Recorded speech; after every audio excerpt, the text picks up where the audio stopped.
Bakunzi ba CANAAN TV, numunezero kandi gusura guhura namwe ngo tuganire ijambo ry'Imana, ariko imbere yuko dutangura kuganira reka tubanze dusenge. Uri mwiza Mana kandi ugira neza, urera kandi uragororotse, urukundo rwawe, imbabazi zawe n'ubuntu bwawe Mwami Imana burenze uko umwana w'umuntu yomenya n'ingene yo bivuga. Uri gitangaza Mana, wowe ukomeza abadakomeye, wowe ushigikira Mwami Imana bafise imitima imenetse kugira ngo bahindure ibikoresho by'icubahiro. N'ubundi kwiyambaza muri kino gitondo, ubane natwe kandi utugiriye neza, udukoresha iby'ubuhizi uzobukoze Mana. Ndagushimiye kandi ndakuninahaje, icubahiro cyose kibi cyawe mu izina rya Kristo Yesu senze nizeye kubyumvise. Amen, amen. Rero ijambo Imana impaye kubaganiriza ijambo rivuga ngo ni wa vy'ukuri uronderana Imana umwete, izoguhindura igikoresho c'icubahiro, izoguhindura igikoresho gikomeye, igikoresho gisenya ibihome kikaramburuza impongo n'impongokazi. Haleluya, haleluya. Ni wemera vy'ukuri kuba igikoresho c'Imana ukaronderana Imana umwete, Imana ntizokureka. Haleluya. Izokugira udasanzwe, izogukoresha ibikomeye nawe utangare. Reka dusome ijambo ry'Imana muri Yesaya igice ca 41, turasoma kuva ku murongo wa 15 dushikane ku murongo w'17. Havuga ngo raba nzoguhindura igisekuzo gishasha gikarishe gifise amenyo, uzohuragura imisozi uyinoze, uzohindura uturambi kumuguruka, uzobigosora umuyaga ubitumure, agashururu kabishwiragize, nawe uzohimbagwa n'Uhoraho, wirate uwera wa Isirayeli. Impahazwa n'abakene barondera amazi bakayabura, ururimi rwabo rukagwa umwuma. Jewe Uhoraho nzobishura, jewe Imana ya Isirayeli sinzobaheba. Amen, amen. Wowe rero wari ufise ubwoba, wowe wari wikengera, umva ijambo Imana ikubwiye. Wewe wiranderana umwete, wowe wirondera ijoro n'umurango, wewe uhora imbere yayo, umva ntigiye kukugira ubusanzwe, igiye kukugira ukomeye. Haleluya. Ivyo wabona bikomeye imbere yawe iguhe imbaraga, hamwe ubisiribanga ukabigira ubunywenyi. Ngaha mwumvise iki jambo ryavuze ngo ku 15 raba nzoguhindura igisekuzo. Igisekuzo ngira ngo murakiza, murazi igisekuzo barakoresha nko mu gusekura ubufu bw'imyumbati cyangwa gusekura ingano. Ni ikintu kinini kiremereye, mugashira ugasekura ukabona ibintu biriko birahurungurika, biriko biravako, hagasigara ibikumbi. Urumva intete zavuye ko canke ifu yavuyemo. Niko Imana ivuze ku bantu bayironderana umwete, ku bantu bayizeye. Haleluya, haleluya. Ngo nzobahindura iki? Ngo raba nzoguhindura igisekuzo ngo gishasha gikarishe gifise amenyo. Ntazoguhindura n'igisekuzo gisanzwe, ngo azoguhindura igisekuzo gikarishe gifise n'amenyo. Haleluya. Kuburyo atamwasa azoguhangara, kuburyo atakizogutera ubwoba, kuko wamaze kumenyana n'Imana by'ukuri. Haleluya, haleluya. Wamaze kumenyana nayo, ukamenya ko Imana atakintu na kimwe kiyinanira. Ivyo bikorera nde?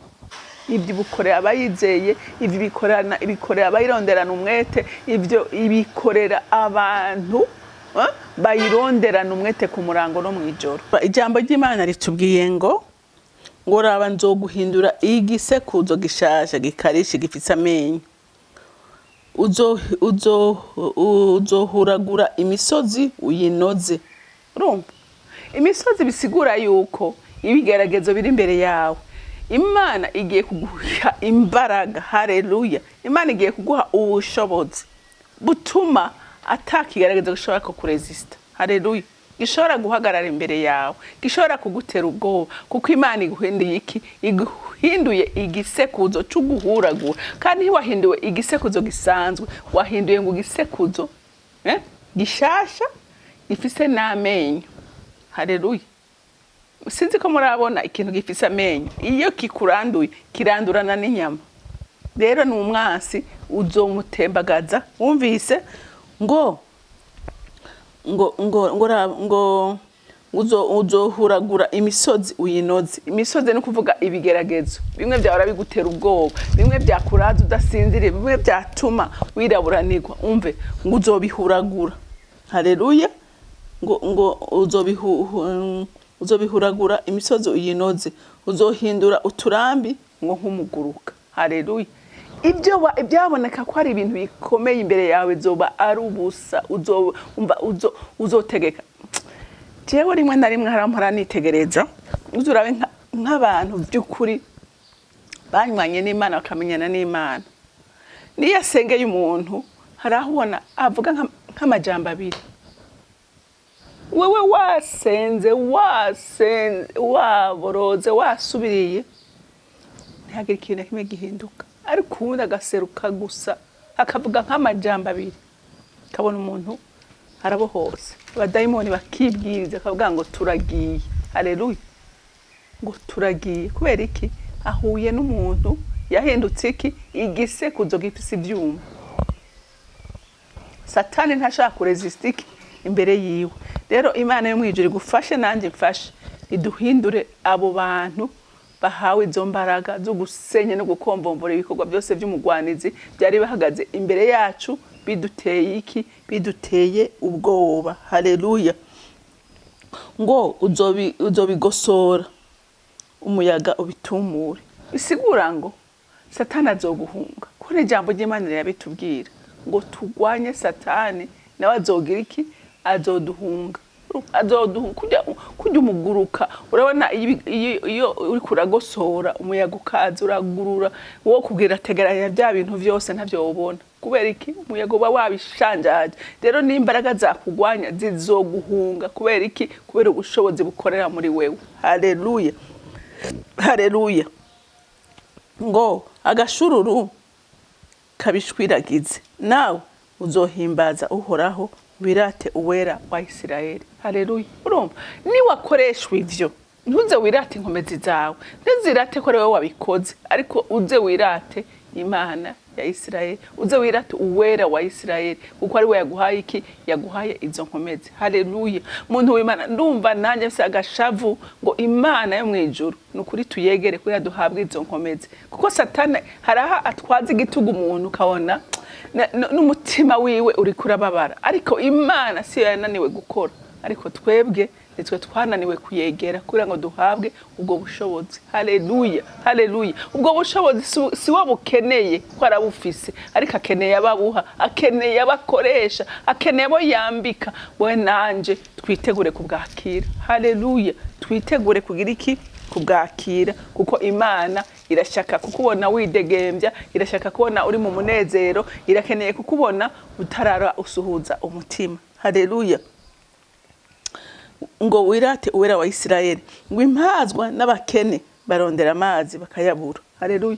Sabakene bivyo kujya, sabakene bimpuzu, n'abakene bijambo. Haleluya. N'abakene bijambo ry'Imana, n'abakene batazi kwegera ngo barondera Imana, bayironderana umwete nayo bekipe. Urumva? Ngo impazwa n'abakene barondera amazi bakayabura, ngo ururimi rwabo rukagwa umwumwe. Ngo jewe Uhoraho nzobishura, jewe Imana ya Isirayeli sinzobaheba. Haleluya. Urumva ko nabo margre ko batayirondera, margre ko batiyekipa, urumva Imana irabasederanije ngo ntizobaheba. Imana ikunda umuntu wese. Haleluya. Imana ikunda umuntu wese uyironderana umwete arayibona, uyikundira mukunda. Haleluya. Naho warazimiye ugarutse irakwakira. Imana n'umutunzi w'imbabazi. Rero umuntu w'Imana ndakwinginga ngo haguruka. Ivyo byagutsikamiye, Imana yiteguye kuguha imbaraga zo kubigendera hejuru, yiteguye kuguhindura umuhini mushasha. Haleluya. Yiteguye kuguhindura umuhini mushasha, ndetse uriko n'ivyuma kugira ngo umwasi umutembagaze une fois pour toutes, ntakagaruke mu buzima bwawe. Haleluya. Haleluya. Imana iriteguye. Imana ntikangwa naho wageze n'ibyo urimo. Oya, igihambaye no kuhindukira ukayugarukira. Yo yama yiteguye kugira iki? Kuguha izo mbaraga. Haleluya. Kuko umunezero w'Imana no kukubona uguwe neza, no kukubona uri mu buzima bwo gutsinda, no kukubona udasuhuza umutima, kuko ibyiza Imana yarabituremeye. Haleluya. Amahoro Imana yarayaduhaye, umugisha yarawuduhaye, ariko uyu munsi bitunanira kubishikamo kuko hari umwansi atugwanya. Kandi Imana nayivuze ngo niwemera ukaza ukandondera, nzoguha imbaraga zituma ugendera hejuru y'uwo mwansi yagutsikamiye akakubuza gushika mu mugisha wawe. Rero Imana yo mwijuru ibampezagirire. Mana data rugira byose uri mwijuru, sindambirwa kugushimira urukundo rwawe neza yawe. Uradukunda twese kandi ntutoranya ku butoni, wewe ugirira neza babi nabeza, kuko izuba ryawe ryakiriza bose n'imvura yawe ukayigwishiriza bose. Nta n'umutifuza kugirira neza, n'abanyantege nke wifuza kubaha imbaraga kugira ngo babe mu buzima bwo gutsinda. None ndasenze senya guhoraho mwe muyera ngo uherekeze iri jambo kugira ngo bari mu ntege nke wese ahaguruke mu nkomezi nshasha, yakira ubushobozi butuma abaho mu buzima bwo gutsinda. Urakoze, icyubahiro cyose kibi cyawe mu izina rya Kristo Yesu nsenze nizeye ko vyumvise. Amen, amen. Mwarahezagiwe, mugira umunsi mwiza.